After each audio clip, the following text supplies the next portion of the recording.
I always define myself first and foremost as Anishinaabe Kwe, an Ojibwe woman. That's what everything I know and do and believe is rooted in.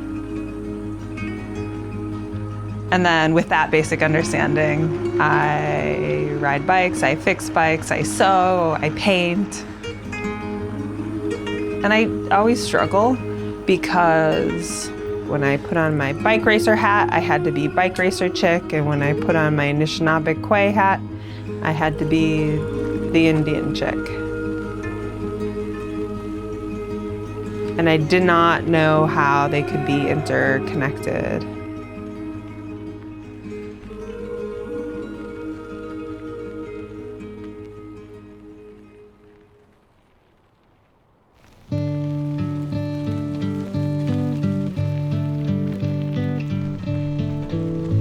My name is Alexandera Houchin. I live in Cloquet, Minnesota on the Fond Du Lac reservation. So I grew up in southern Wisconsin near the Rock River. That was a largely white community. I had never really heard anything honest, actually, about a reservation. And really all I knew about my own family's Native heritage was I knew that I had a Native mom.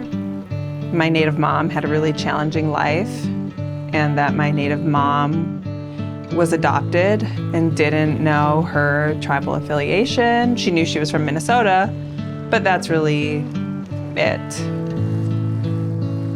My mom got pregnant with me when she was 16, so I grew up with a really young mom.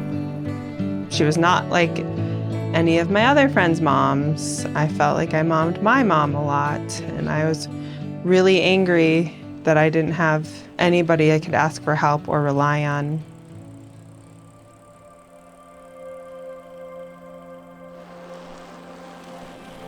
Fast forward a good chunk of years later, I moved to Madison. And something about the Madison bike scene, like everybody had the curly drop bars, and I thought it was so cool looking, so I wanted a bike like that.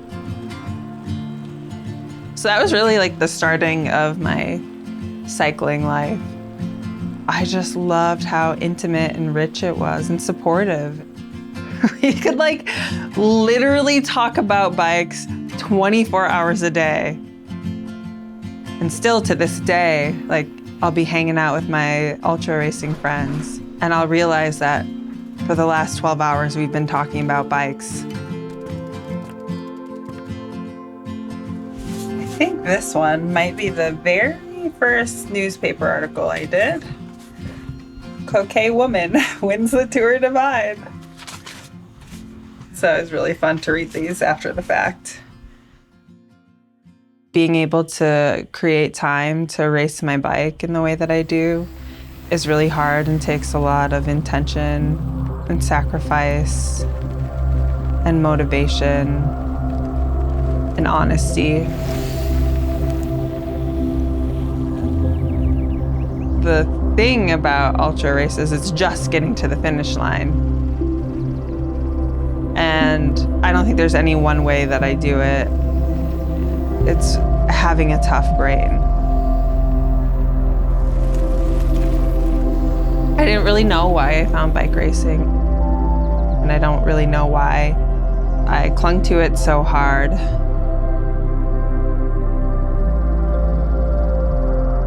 I have a lot of stuff to process mentally and emotionally,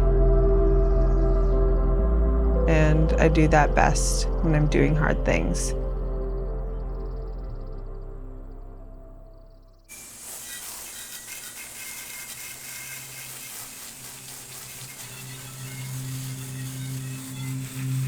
I was told a story from being a little child to being a 20-something, adult.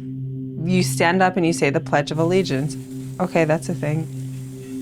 And then what is America? What is this place that I live? What is this language that I speak? What is this truth that I've been told? Is it true? All of a sudden, everything I know makes no sense.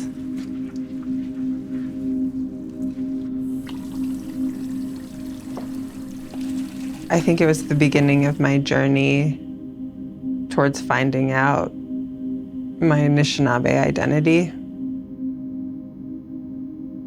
So I was like, I'm gonna take a bike tour. And I'm gonna ride to the reservation.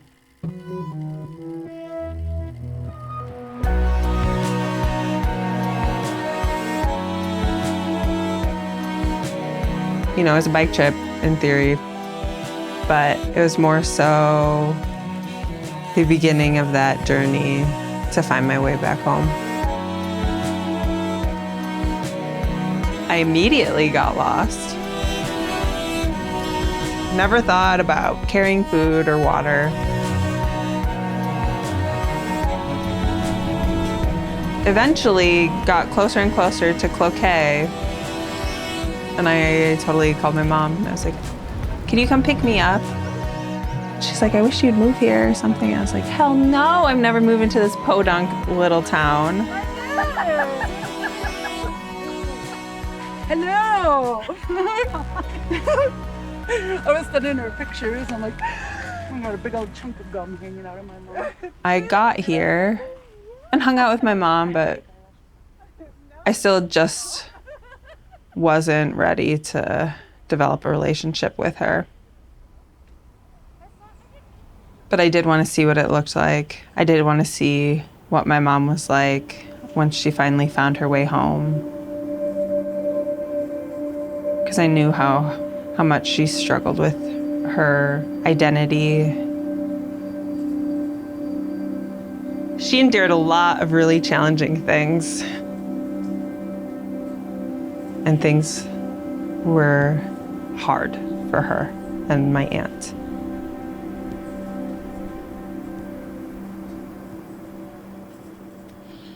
I do really want people to understand that federal Indian policy has been massively impacting Native people's lives for hundreds of years and still is impacting Native people's lives. On the one hand, we have the Navajo as we find him in the desert. Few of these boys and girls have ever seen a white man, yet through the agencies of the government, they are being rapidly brought from their state of comparative savagery and barbarism to one of civilization. All these eras that were implemented by the federal government were imposed on Native people with the goal of getting them to assimilate and adopt this American identity. But nothing was working. So the solution to the problem was the Indian Adoption Project. And the main goal of the project was to remove Native children from their tribal communities and place them in non-Native homes. You were getting these government social workers coming into families' homes that weren't the nuclear family that America, shoves down our throat. And a government worker would be like, oh, these people are not fit to be parents. And stripping them from their community, their identity, their source of tribal culture, knowing, teaching, and then place them in a family. And then they would totally be assimilated.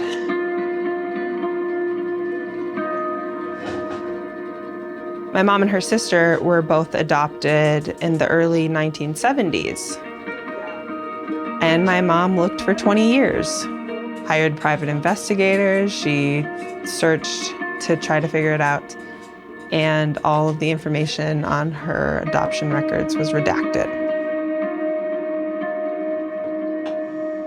I really hope that people in tribal communities welcome these stolen children home at any time in their life. and extend invitations to them to learn all the things that they missed out on. It's really hard to feel like a child when you're going back into a community, trying to learn things that, like little 6 and 7-year-olds know because they've been around. But, as a 40, 50, 60-year-old person, and you got taken away from all of that super early, how scary would it be to be like, how do I get my name? Something was stolen from them, like their self. The federal policy is only, 40 years old. That's a person's life.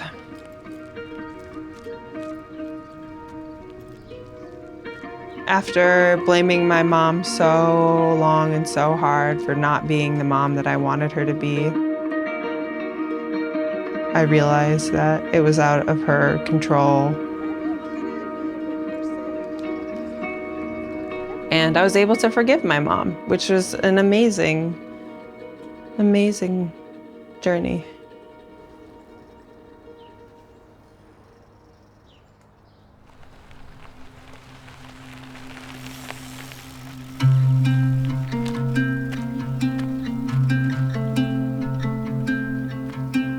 I moved in with my mom as a teenager, pretty much because I could get away with anything. I started using prescription pills when I was 15, and that very quickly turned into heroin and fentanyl and everything we could get our hands on.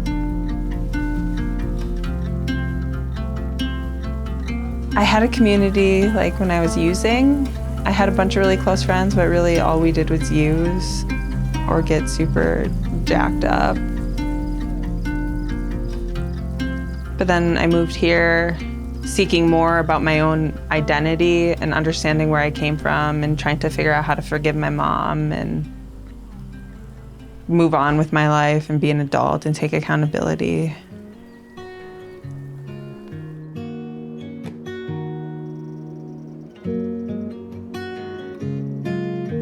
And I found that I really loved working in the dirt and on the farm and with our food.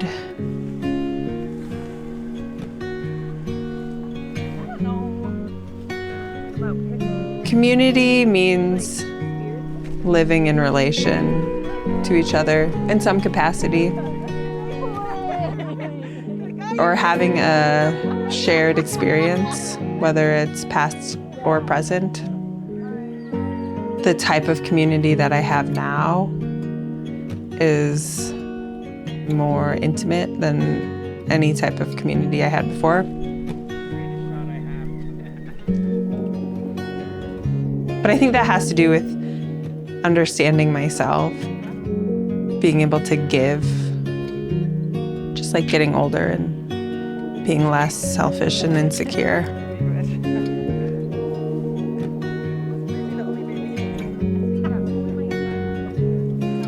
I feel so connected to this community knowing that we have this shared experience of colonization in our family histories. And we have this shared experience of enduring and surviving and still being here in this place together.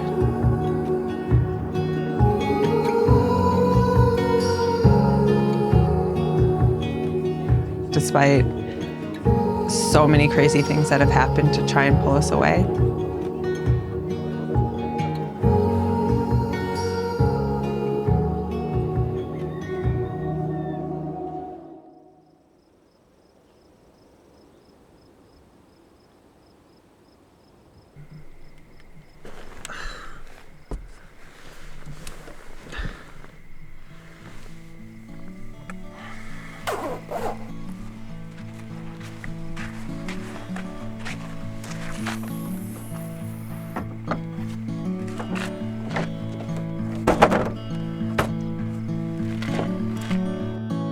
It's a few days after I finished the Arizona Trail 800. I'm kind of hole up in the Cochise Stronghold and recovering from a really long bike race.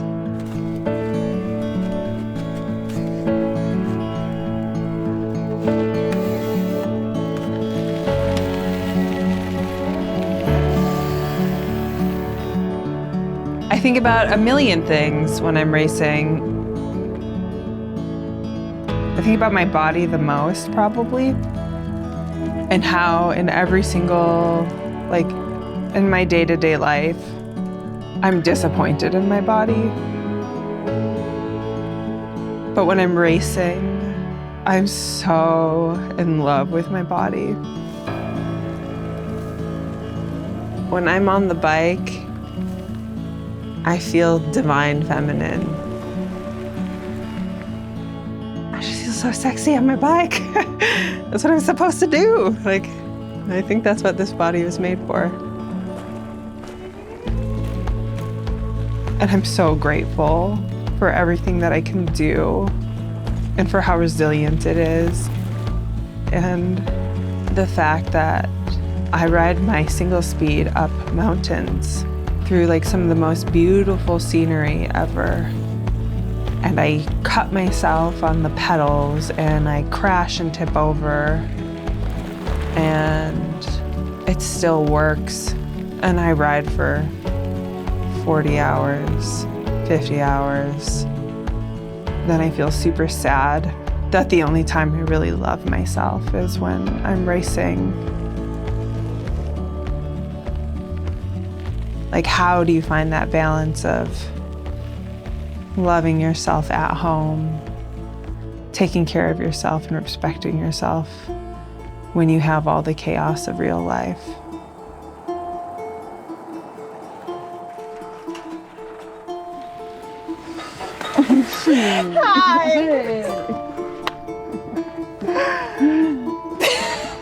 Dude, How's it been? great. Good? Want a beer? Yeah. Awesome. Let's do it. I don't think bikes have necessarily taught me anything, but they've allowed me space to realize how I exist in relation to all things. Cycling is how I've come to understand my world, like in a tangible, real way. And only people who ride bikes in that capacity, like, really understand. Particularly those people that do the ultra endurance racing with me. Yeah, sacrifice. And it's only been within the last year that I really started to understand racing as ceremony to me.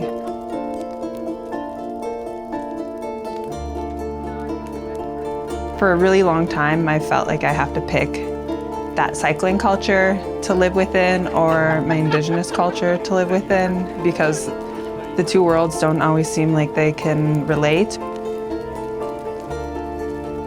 But I realized that, like, I can't have one without the other.